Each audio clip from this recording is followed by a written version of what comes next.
and welcome to Two Geek Girls. Hello, everybody. Happy Thursday. I hope your week has gone really, really well. Thank you so much again for joining us today. Hold on one second. There we go. How are you doing today, Lyssa? I'm doing good. Yeah. I got the haircut. Here, let's show it off. Side shave. There is no hair back here. It feels so good. I laid down in bed last night and it was like, there's no ponytail. I don't have to worry about it. I don't accidentally roll over in my hair. There's something very freeing about even just cutting off a good percentage of it. Oh yeah, no, I mean my hair was to here, so that's like what? Good. Yeah, I see like 4 to 6 inches. Yeah, and my hair's gotten down to here since the last time. So it gets tempting that I have to remind myself, no, you wanted to grow it out. Leave it alone. See, whatever mine gets about here-ish, I'm like, do I want to? Do I? Yes, do it! One second. I have a little disruptor tonight who's now, the chicken's gone. Oh, no, it's not. It's over there. Hold on. Nope. He's got to be relentless tonight. There it is. There it is. I hope your week has gone well so far. It has. But yeah, I redid my color last night, so the shower is still blue. That does happen. I remember when you painted yourself. You painted yourself red, I think, while you were at my house. Yes. And I tried to clean up everything as best I could, but sometimes I think it was just our disposable shower in the inner liner of the curtain. Nothing happened to the tub, as far as I remember. No. Yes, child. Hi. Hello. You know there are dice down there right now, right? That's the problem I'm having right now. There you go. Oh. Esri, what do you do? Here, I will move my dice for you. Just get back up there, cat. We're having pet invasions in both of our offices right now. I have a piece of chicken up here, so I literally have the entire block of pig fruit and a very annoying chihuahua, and the rabbit keeps coming in and out just to make sure he's not missing anything. Yep. And Lyssa, sounds right. You have your cats going there. Yes, they opened the bedroom door and were like, "Yes, mother. Normally, while you are streaming, we get treats because everyone redeems kitty treats."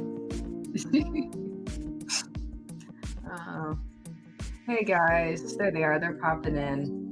Yes. Popping in. I apologize beforehand. I just did some medicine, but my allergies are not happy right now. Oh no, I feel that. I just used my allergy eye drops. Nice. Let me take these. I'm pretty sure it's been 24 hours since I took these. If not, doesn't matter. My nose still sucks, so I'll be fine. It's a little under. So God, Donnie, has it really been that long? I mean, I went to the theaters to go see the first Power Rangers movie when it came out. My poor father, of course, did not want to go with me. I don't blame him at all. He did. Don't get me wrong. It's just you look back and you realize all the things your parents really didn't want to do, but they did. And the first thing he tried to do was show me like a review of the movie, which basically said it was a cure for insomnia. I still remember that to this day. Well, he fell asleep in the theater, but I thoroughly enjoyed it because, yes. And then, it wasn't made for the adults, it was made for the kids. A few years ago, yeah, they did the whole reboot with Elizabeth Banks. Yeah, no, I was still with LJ when that came out, or maybe with Kent. Yeah, no, that's true. Speaking of bygone eras, Nicolas Cage. What about Nick Cage? We got set photos of him as Dracula, of course, right now, and he actually looks incredible. I'm excited for this. What? Okay, I gotta look this up and look at it. Nick Cage as Dracula? This is an outfit. This is a look. I gotta tell you right now, it was impressive. Yeah, Bryan Cranston. You're right. Bryan Cranston was in that too. Yeah. I mean, you also gotta look. Oh wow! Bryan Cranston, I think they have kids of their own, so I'm not surprised they wanted to do a movie that their kids could actually watch. Yep. Here, I am going to Yeah, you can find share it. screen, Chrome tab. Yep. Does not need to share audio. There we go. There you go, guys. Yep. Nicolas Cage. I don't care, people. Go away. As Dracula. All right. So,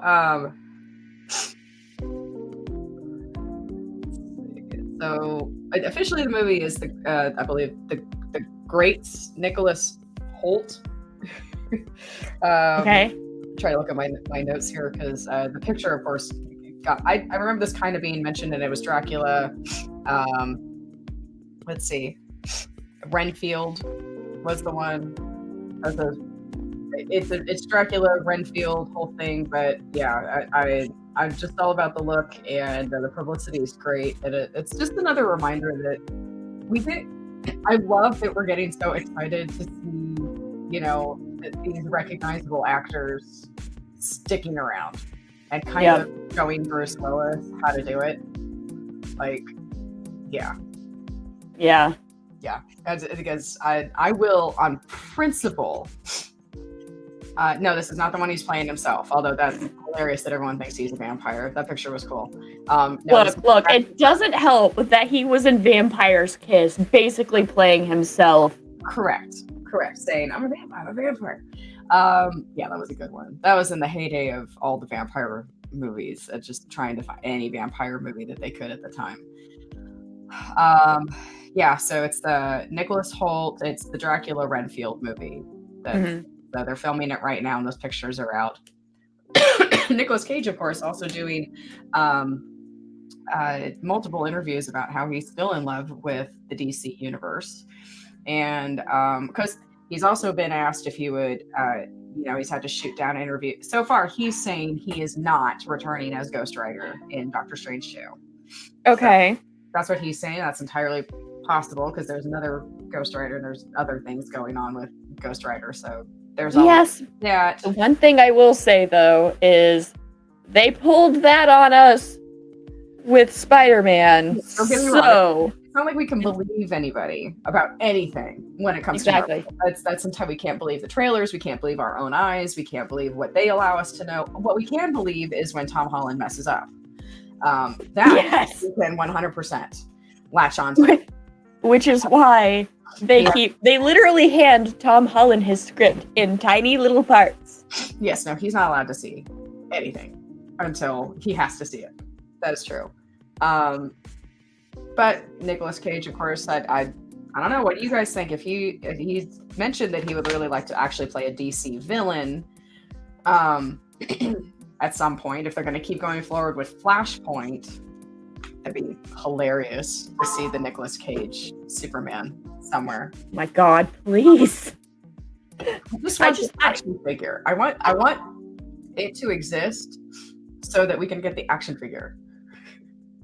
I want the Nicolas Cage Superman action figure. Please. Can we just get this? Like, DC. We don't even need him to have a full part. Just an Easter egg. Get him for a cameo. That's all we need. We're good. Oh, I was going to say, I'm very curious, and I know I would kind of lose my shit if there was even a hint of Michelle Pfeiffer in, the Flash movie. I'd be like, I would lose my They do need to get Michelle Pfeiffer back. Still fit in that costume. You know she could. Put it back on again, and I wouldn't blame her, but you know she could. She definitely could, though I think they would give her something more breathable these days. Yeah, I know that was torture. She actually ate the bird, like didn't swallow, but it was in her mouth, and I just wow. That is commitment. That is commitment to a role. So those are the things we want to see in the Flash movie. We want to see the Nicolas Cage Superman, and we want to see Michelle Pfeiffer. And I don't think that's asking for too much. Well, like, even if, like, because of the fact that, like, Batman Beyond and whatnot exists, and we are going to at some point get Old Man Bruce. Mhm. Why can't we get Old Lady Catwoman? Yeah. And them just be together. Yeah. On screen as a couple in old age. Yeah. That's what we need. They've shown when they did the Batman Beyond comic book series, there is an issue. I'm aware of one, but she probably popped up again. There is an issue where it's clearly Selina in the car with Old Man Bruce at some point. I don't think they showed her face in the first appearance. They showed a woman clearly about Bruce's age with the cat in her lap. Yes. And we're like, okay, so he's still Selina. They're still friends at the very least. They're still friends. Cool. I know for a fact I don't know which universe it is, but there is a universe where Selina does grow old with him. So they've shown that now. They've shown there's been several iterations of that, not including the Elseworlds like Kingdom Come, where they kind of sort of end up in the end, but it's also very tragic because we have seen an iteration of this Bruce and Selina that's canon right now, with Selina having just had her baby. Where they grow old together and one of them dies before the other, all of that.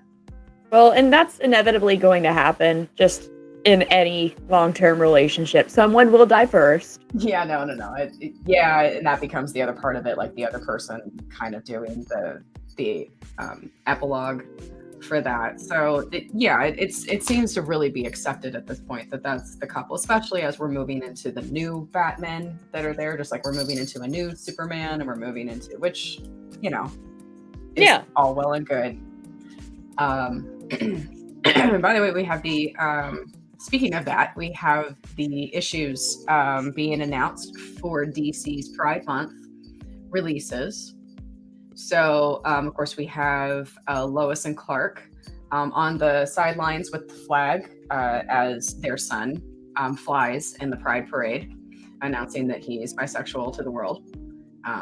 So Lois and Clark are on the side, waving the flag like, yeah. Representation matters. Yeah. Yep. And DC, of course, is gonna representation. Yeah. and it's strange that they take like you don't want to kind of fall into this trap that aside from there are great storylines, especially in the X-Men comic books about this, which makes sense because that's kind of the theme of the X-Men comics. There's kind of this, I don't know, Marvel seems to, aside from a couple of characters, they seem to kind of, it's the most outrageous characters. It's the most, like Deadpool just says whatever and does whatever and can't be killed and knows that he exists in multiple universes. And so, of course, he's kind of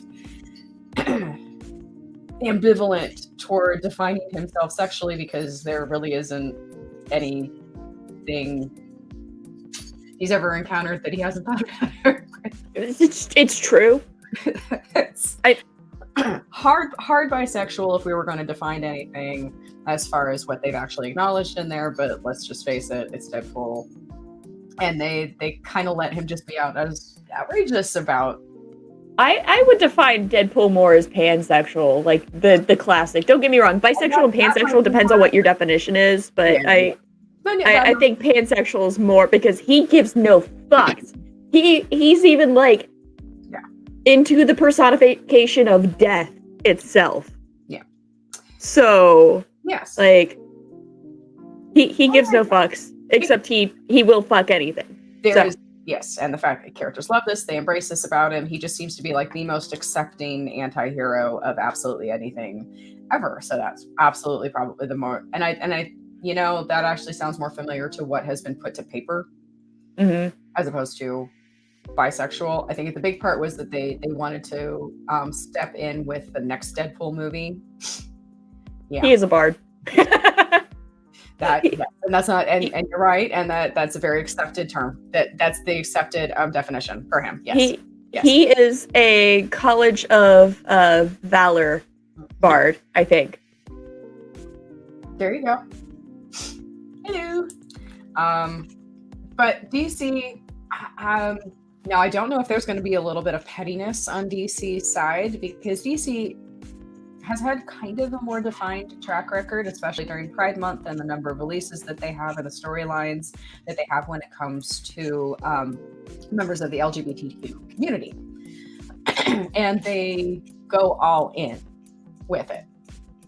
I may be biased, but that seems to be my experience. I mean, certainly starting 30 years ago with Ivy and Harley, even in a kid's show. Yep. Definitely. And speaking of which, there is a brand new six-part series for Poison Ivy coming out that is a love story just between her and Harley. Yes! Yeah. Fuck yes! Yeah. Yeah. Or it will be released for their 2022 Pride lineup. So I approve. I very much approve. And of course, a lot of people that want another season of the Harley Quinn series to come out. More of the Amazons, more outrageousness, more what the hell happened with Joker, and certainly more of Harley and Ivy. But the series did what it was supposed to do. It got them to that point where they were starting their life together. Yep. Yep. And see, that's called character growth. Yes. And we bought all of it. And I mean bought it like in a good way. I don't mean like fell for it. I mean like I buy that. I got it. No, this is believable. The growth was, obviously we knew they were together. It's not that I had any problem buying that part. It was it was the growth. It was what happened with, Harley, her realizations, all of it. It was insane. And then if you have any chance to ever see that series, and you haven't yet, make sure the kids are out of the room and have a blast.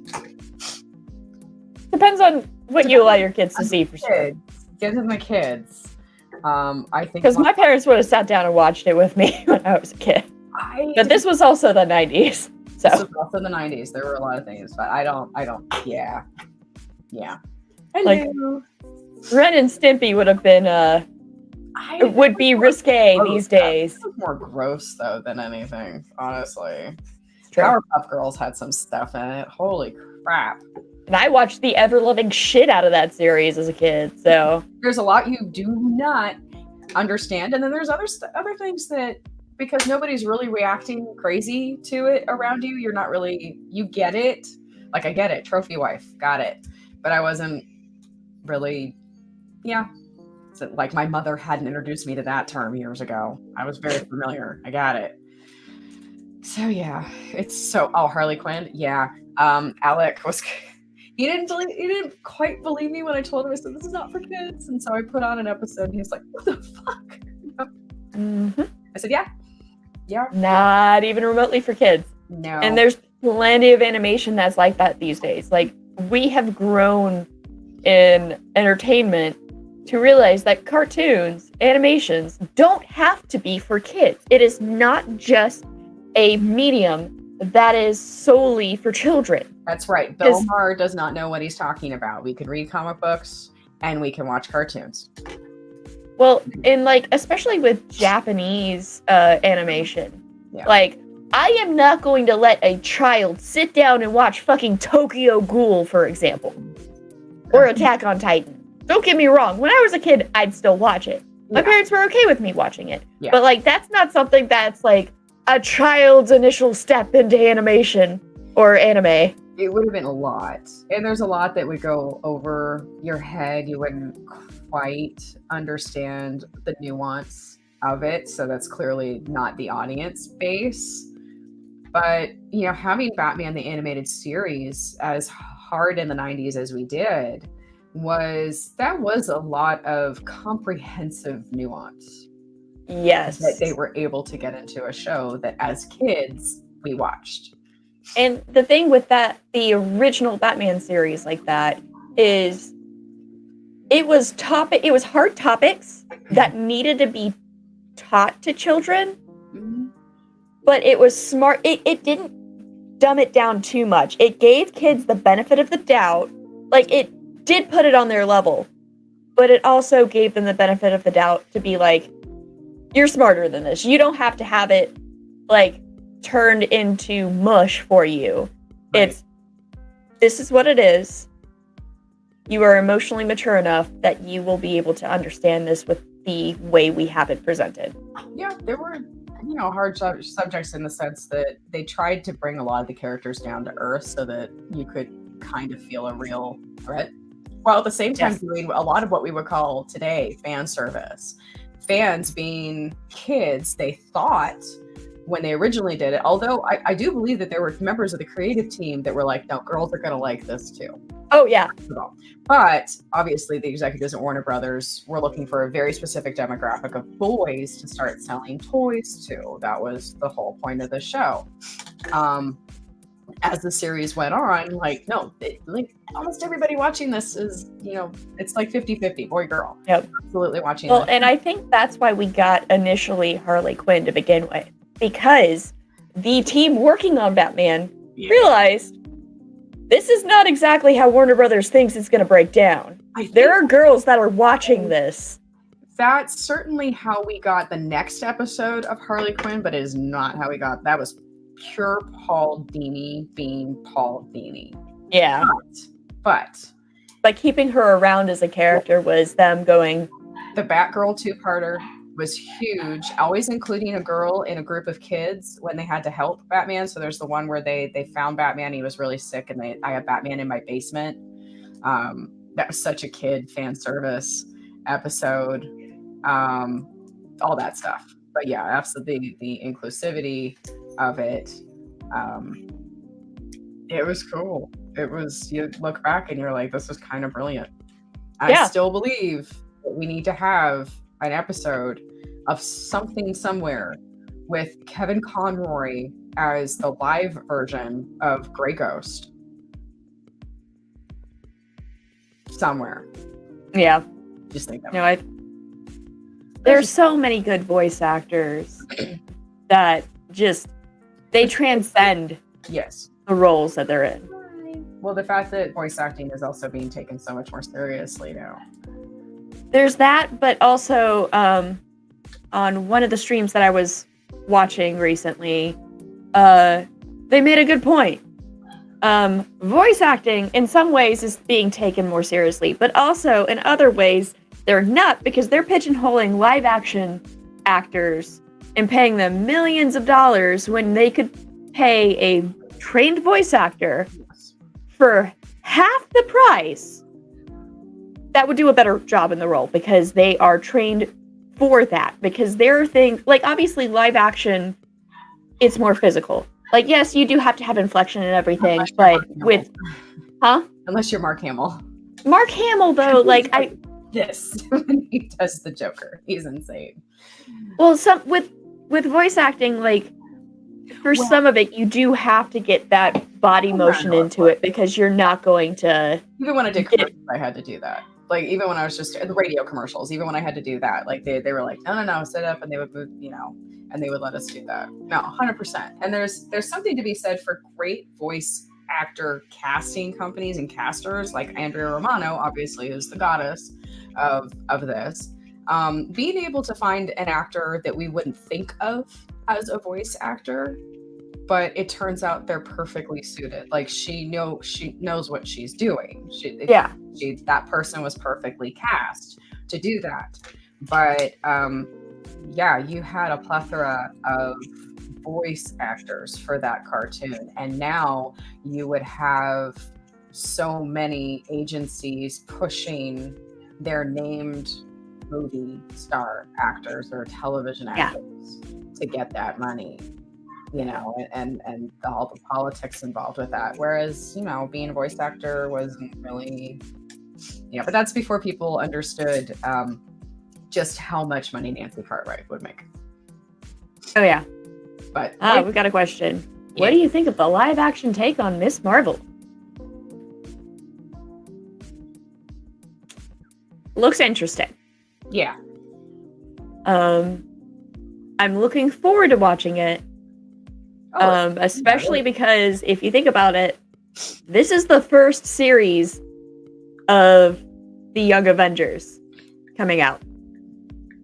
Yes, which it was hard to tell how long it would take for,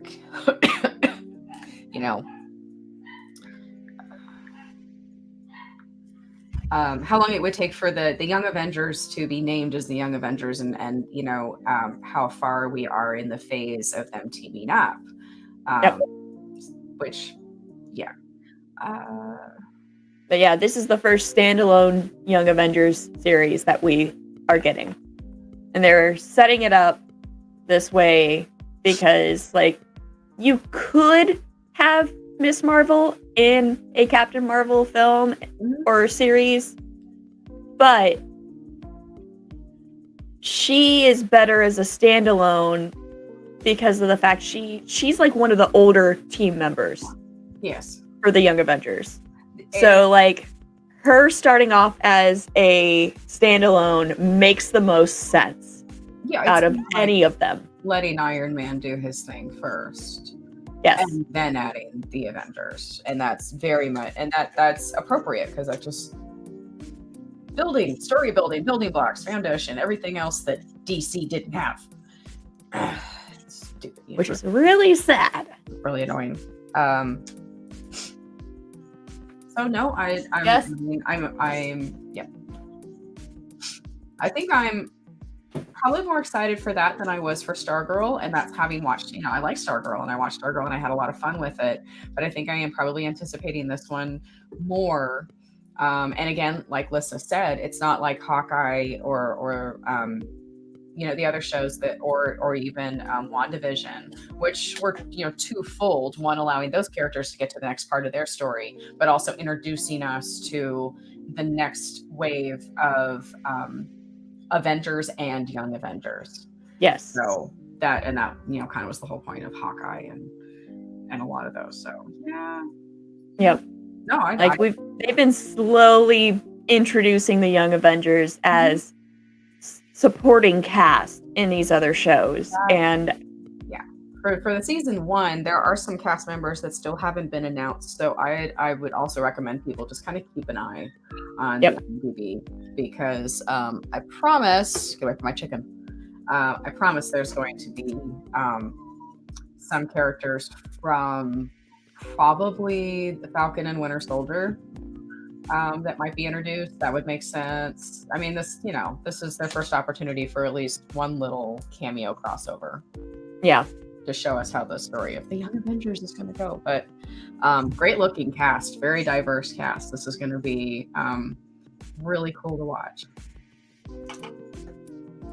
I'm excited. I may be a little more excited for Poison Ivy and Harley Quinn, but that's just me.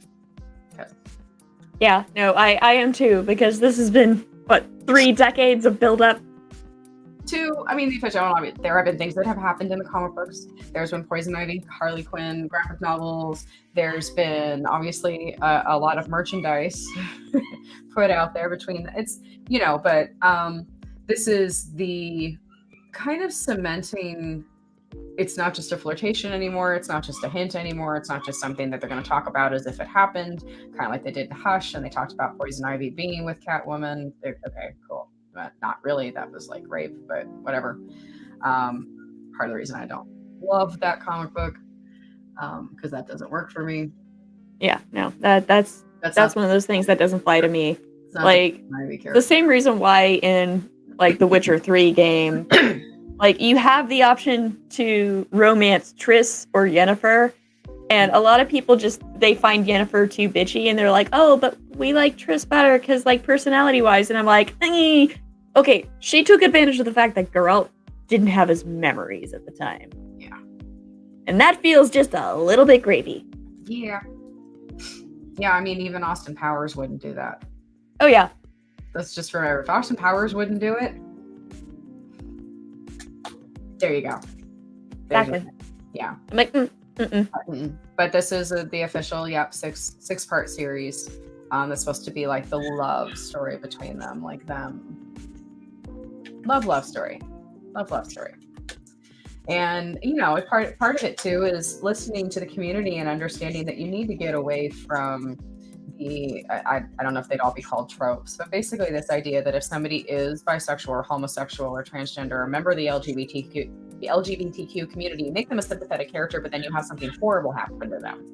You have something not work out for them. Okay, that's a bad theme that we continuously see, as opposed to allowing people to be happy, just like you allow everybody else to be happy. I mean, we understand conflict, and that's totally fine, but you don't want that any more than you want it to be like the most outrageous characters, or you want it to be just the villains, or you want it to be just that. No, it has to be, you know, and these two characters have been flushed out for decades. Oh, yeah. The relationship has been flushed out for decades. So it's something that could be very solid. So there you go. Exactly. That's how I feel about that. Moving on, let's see what. No, there's a good question. Well, the next big baddie in the Marvel universe, you have the villain set up from Loki, and you have the villain setup that we're going to have from Doctor Strange 2. I know we've seen Zombie Strange, but I don't know if that's going to be the bad guy in this one, but it would be on par for his big conflict in this movie to be like kind of battling himself. Yeah. But we are hitting more of, so part of it to look at the clues at the end of the Eternals. I know it's a bad movie. It really is kind of a bad movie. But all the clues at the end of Eternals, obviously the season finale of Loki, and then what would be the major conflict, the multiverse conflict? Like, is Wanda going to be one of the big, you know, because, yeah, it's big baddie, but the other part that I can see Marvel doing as far as escalation is creating more than one. Yes, and see, that's the thing. I think they're more likely to create multiple big baddies to set up.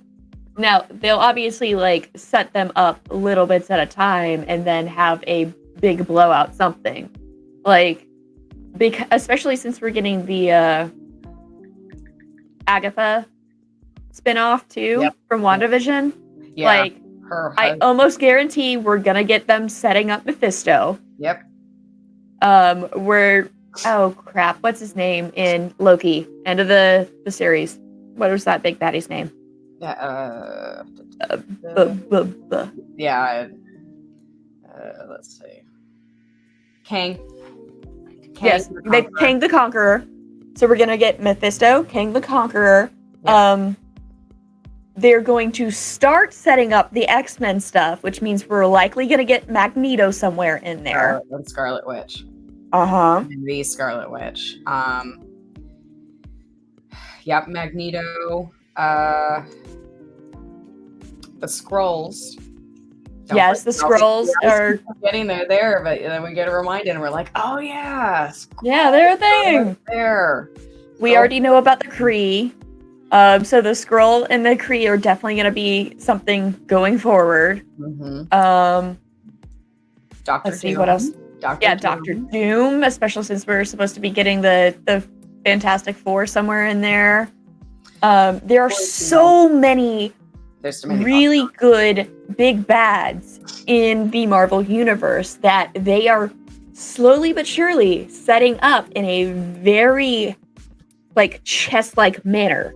Yeah, I think for Young Avengers, don't count out Kingpin playing a part of this. Obviously, Kingpin is going to come back. He's going to be part of the resurgence of the Daredevil level Marvel shows as they go back to Disney Plus. And then for the Young Avengers, Kingpin's definitely going to be a part of that one. The debatable ones that I've seen have been Dormammu.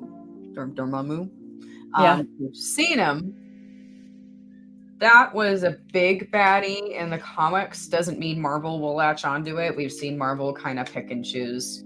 I think we will eventually get to him, but I don't think he's going to be a now thing. Mm-hmm. I think he's he's one of those ones they're going to set up on his own because he is such a big bad compared to some of these other ones. Like he's universal big bad versus this team specific big bad. Like Kingpin, like Scarlet Witch, like yeah. Mm-hmm. But then we got Cosmic Skull. That I mean, again, is another one we were introduced to, and the question is always: is Marvel done with them? Dormammu, is Marvel done with them? We had, let's see. Well, we know the Secret Wars. I can't say anything about what they're going to do with Secret Wars until we see Secret Wars, until we see more of what Marvel's going to do with that line. Mm-hmm. I don't know. And like, oh crap.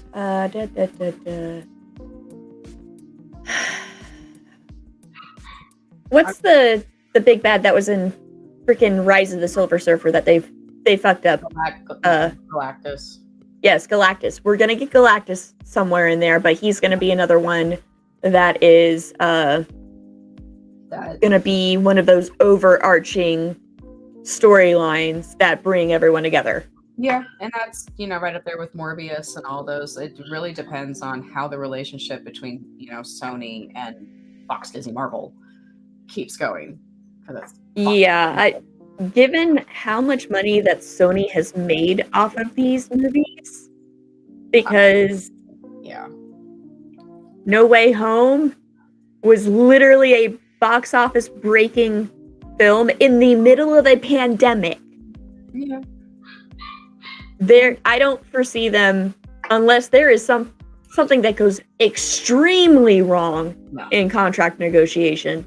No. I don't foresee them changing this in any way. Mm-hmm. Because this is especially beneficial to them.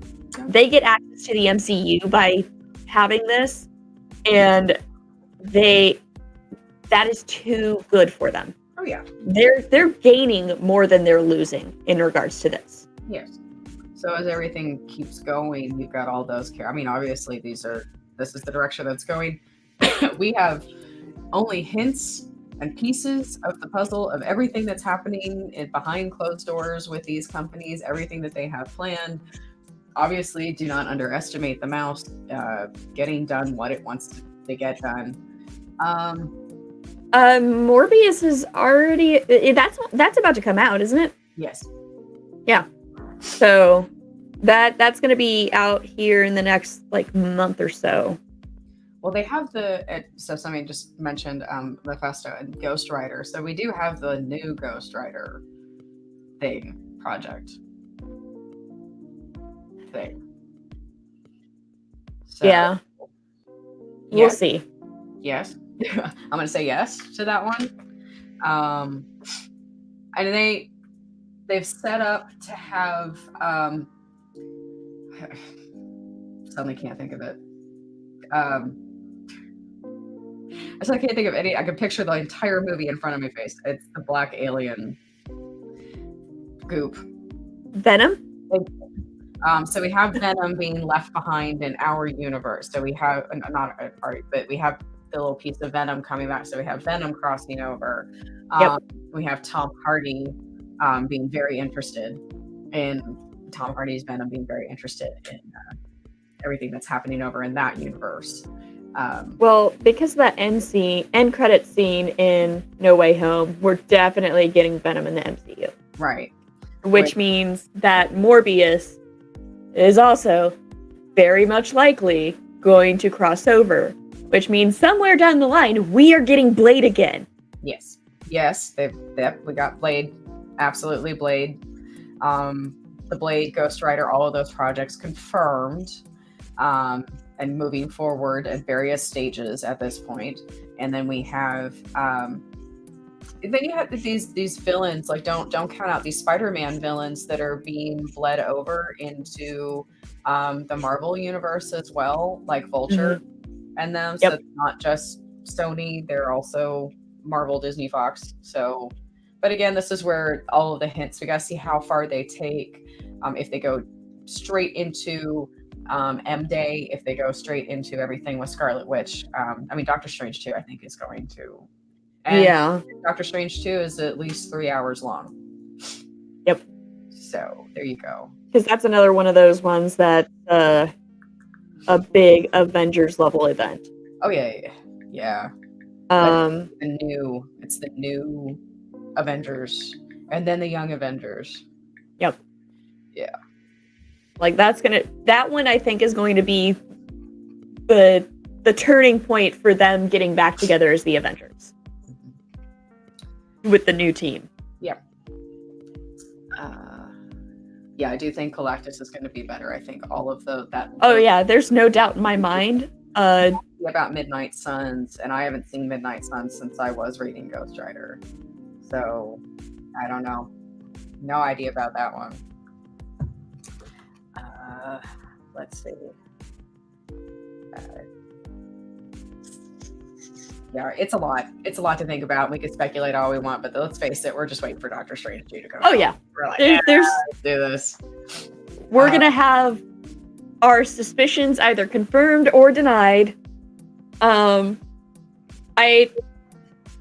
that they did WandaVision when they did, I think you're right. We are gonna get an M Day something soon. Yeah, they're definitely setting up Scarlet Witch, and Scarlet Witch is the crossover with all the X-Men and everything. So yep. And that's a great way for them to introduce X-Men as a thing. Yeah. And as you said, last episode or a couple before? Yeah. Maybe M Day already happened because of her. Yeah. And Doctor Strange 2 is when we find out about that. Mm-hmm. I mean, if you're gonna set her up to be the villain, then yeah, make her the villain, then do it. Because it gets really hard. It's hard to watch. This would be one of the best iterations of an evil villain built up over so many years and so many movies that we, that it would make the audience incredibly sympathetic. That would be huge. That would be huge. Yeah. And she's a fantastic actress. I think she can totally do it. And especially because it's a fallen hero at that point.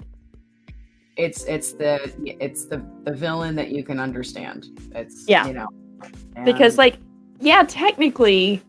technically she was a villain in the first movie that she came in. Yes. But at the same time, she wasn't, because it was more she's a lackey that was just doing her freaking job because bullshit happened to her in her life.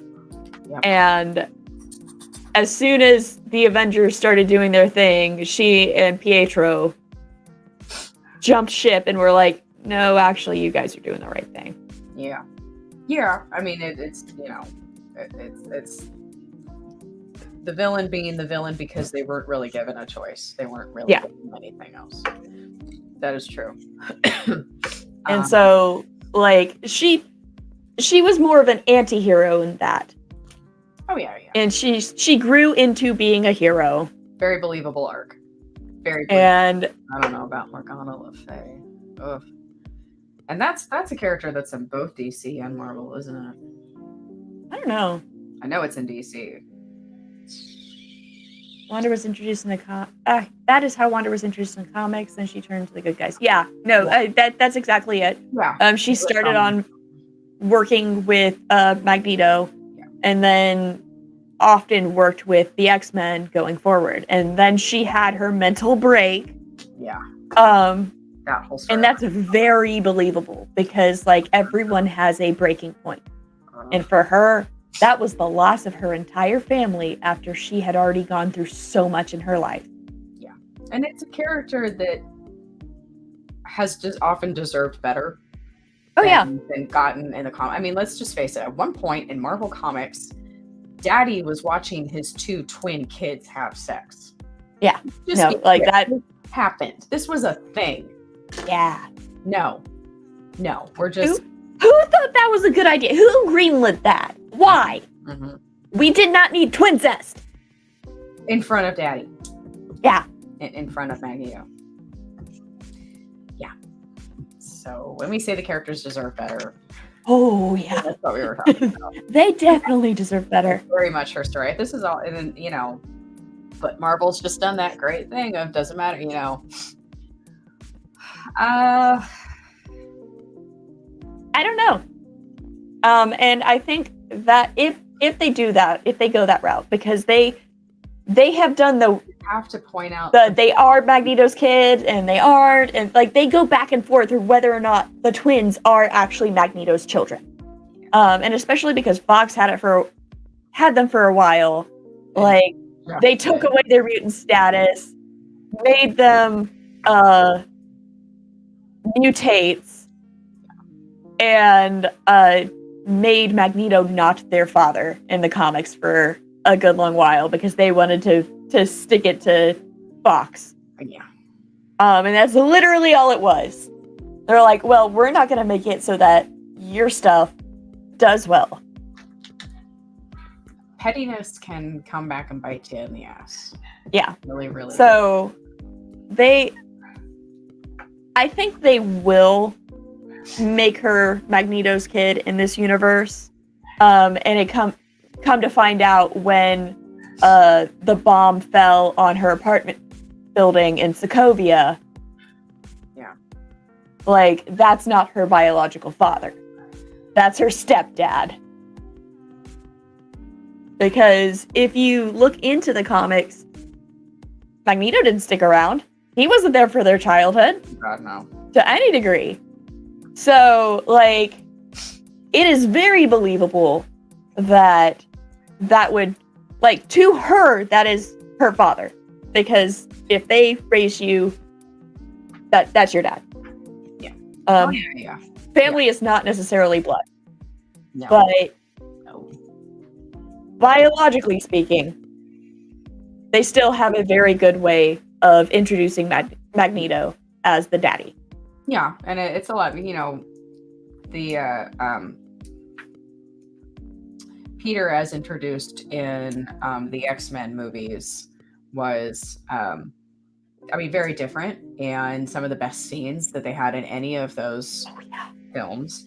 And that was a good encapsulation of kind of how you would feel standing next to somebody you know as your dad, but yeah, what are you really gonna do about it?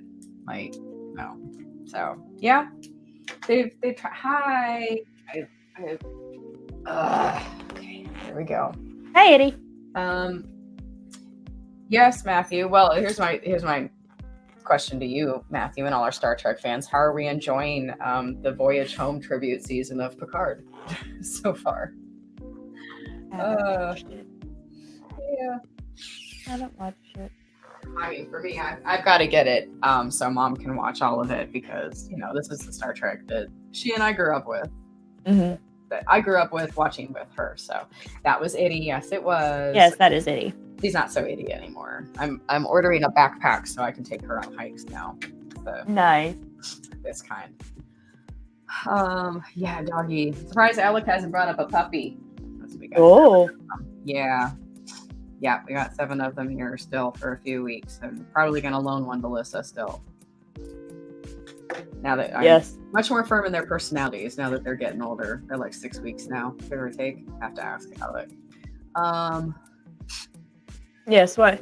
One that is more chill would be preferable for a loner dog. Would be. I know. Well, she turned out to be the biggest dog that we've got. However, she, you know, don't tell Alec I admitted it, but she does look like a miniature German Shepherd. I think he's still watching. I know. But she's not a miniature German Shepherd. But this is it. I mean, she's full grown. This is it. She's just... Yep.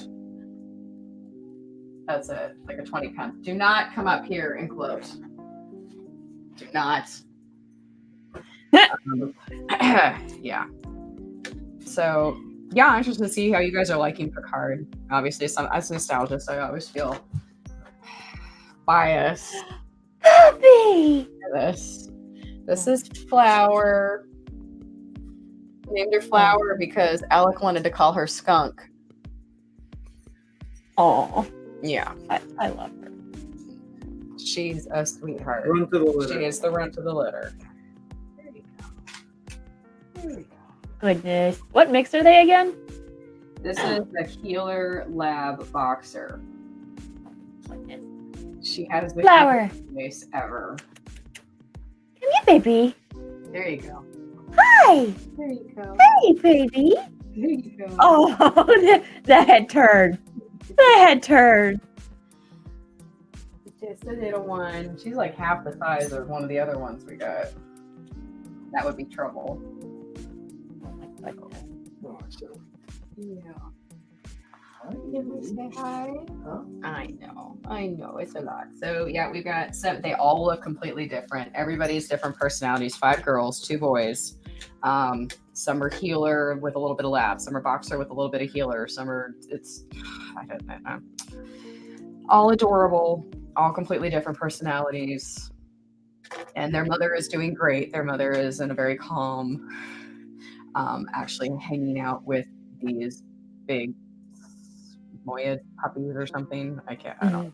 So they're doing great. So there you go. So yes, I have no idea what's going to happen with the movies in canon Trek. I feel like there's just a lot I have to go over every time I watch one episode of some new Star Trek series, whether I'm trying to catch up with Discovery or whether I'm trying to do Lower Decks or I'm trying to do Picard. It's a lot, and I cannot predict what that company is going to do anymore, because I'm convinced that there are very few fans of Star Trek who actually are the head of CBS. So Yep. there you go. As opposed to the people that work on the shows who there are fans there, but that's just my opinion. Okay. Quickly want to remind everybody that Peacemaker, woohoo, Peacemaker, go DC, has season 2 officially announced, and it's going to bring in a lot more DC characters. Adorable that they did the little nod to Superman and Wonder Woman, everybody at the end of the last one. Spoiler. Mhm. But it was a nod, which is not to be unexpected in a series. And then you have season 2, which is going to have even more DC characters. So let the insanity begin, because it's a show that's like kind of trying to compete with The Boys, while with recognizable characters on another level, even though The Boys was popular in its own right as the graphic novel series. There you go. You see, predicting Q's Endgame is the same as trying to predict CBS and Paramount's Endgame. CBS Don't even try. It's Q. CBS's Endgame, I should say. Nope, not gonna try. It's Q. Yeah. And I'm super excited. The more and more I see of the Obi-Wan series, I am super excited, and I'm hoping it's going to be just as good as not only it appears to be, but Ewan McGregor certainly seems to believe that it is, and he's a very smart, hardworking guy, and certainly as bad. I don't think Ewan McGregor would have signed on for Obi-Wan as a series if it wasn't good. Yeah, I think he's really a fan of everything. He's certainly a Star Wars fan. He actually is. I don't know if he's like a full-on nerd, but I've seen him actually give some impressive answers in interviews. Like he knows his stuff. So I'm going to give him that consummate professional, and I'm excited. Yes, John Delancey looks very good in the cards, but he always has. He's always taken care of himself. Every convention, he's always taking care of himself. Robert Picardo is another one. Robert Picardo is also never misses gym day ever, and gym day is every day. So there you go. That's not surprising in the least. And on a final happy fun note before we have to go, Jamie Lee Curtis, if she couldn't get any cooler. So another one of her daughters is getting married, I believe. So I think her oldest daughter got married. This is her second daughter who's getting married. Again, in her backyard, which I'm sure is fantastic. And it is a cosplay wedding. It is a full-on hardcore and gorgeous cosplay wedding that's going to take place. Jamie Lee Curtis is an enormous nerd. She's a World of Warcraft fan. She has shown up at BlizzCon in full battle armor outfits, the whole bit, and they are ecstatic for this. And again, the woman could not get any cooler. Yeah. So there you go. Congratulations to her. She might even be officiating it. I don't know. I think I saw which come on. You know she's gonna be good at it. Oh yeah.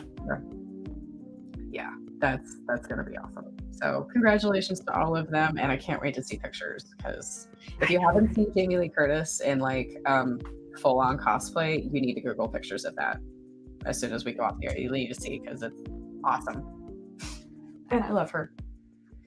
There you go. All right. And with that, thank you guys for being here. It has been a wonderful time as always. And we will see you all next time. Thank you guys so much for joining us. Again, I hope you had a wonderful week so far. I hope you're going to have a great weekend after this. It always means a lot to us that you guys join us, and just sending comments and questions, and helping us think through all of the nerdery that we skim over.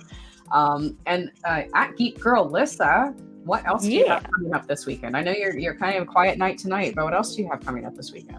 So tomorrow, because Tiny Tina Wonderland just dropped, it's Borderlands meets D&D. So my friend Rob, who happens to be in the comments, or at least he was a while ago, and I are going to be playing that tomorrow.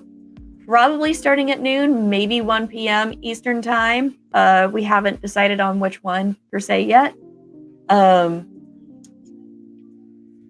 But we're going to be having a blast with that. We're going to probably do a 12-hour stream doing that. So, because we can. Because you can. Because there we is. can. There he is. You see the comments? There we go. Yep. Everyone say hi to my friend Rob. Yes, and then I am at Heart of Crysstal on Instagram, and then Crysstal Hubbard. Don't forget the second S, which I'm proud of, and thank you, Mom, for giving it to me. On Facebook, we will be having some more updates for Supergirl No More coming up in the next couple of weeks as we dive into the convention season, and we get everybody's schedule hammered down. So just be ready for that. And that's it. All right. Thank you guys. Thank you all for being here. And as always, live long and prosper. Bye. Bye.